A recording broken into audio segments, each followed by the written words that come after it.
ആർലഫാം പുനരധിവാസ മേഖലയിൽ വീടുകൾക്ക് നേരെയുള്ള കാട്ടാനകളുടെ ആക്രമണം വീണ്ടും തുടരുന്നു. ചൊവ്വാഴ്ച രാത്രിയിൽ ബ്ലോക്ക് 10 താളിപ്പാറ ഭാഗത്തെ താമസക്കാരായ ഷിജു, ലളിത എന്നിവരുടെ വീടാണ് ആന തകർത്തത്.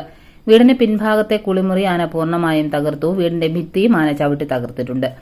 സമീപവാസികളെത്തി ബഹളം വെച്ചതോടെ ആന പിന്മാറുകയായിരുന്നു. ആനയെ കണ്ട് വീട്ടിൽ നിന്നും ഭയന്നോടിയ ഷിജുവും ലളിതയും അത്ഭുതകരമായാണ് ആനയുടെ മുന്നിൽ നിന്നും രക്ഷപ്പെട്ടത്. ഒരാഴ്ചയ്ക്കുള്ളിൽ പുനരധിവാസ മേഖലയിൽ ആന തകർക്കുന്ന രണ്ടാമത്തെ വീടാണിത്.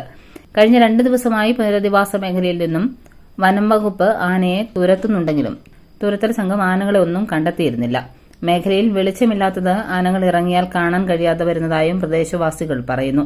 കോട്ടപ്പാറ, താളിപ്പാറ ഭാഗത്തുകൂടിയാണ് ആനകൾ പുനരധിവാസ മേഖലയിൽ ഇറങ്ങുന്നതും നാശനഷ്ടങ്ങൾ വരുത്തുന്നതും. ഈ മേഖലയിൽ ചുറ്റിത്തിരിയുന്ന മോഴയാനയാണ് വീടിന് നേരെ അക്രമം നടത്തുന്നതെന്നാണ് ലഭിക്കുന്ന വിവരം.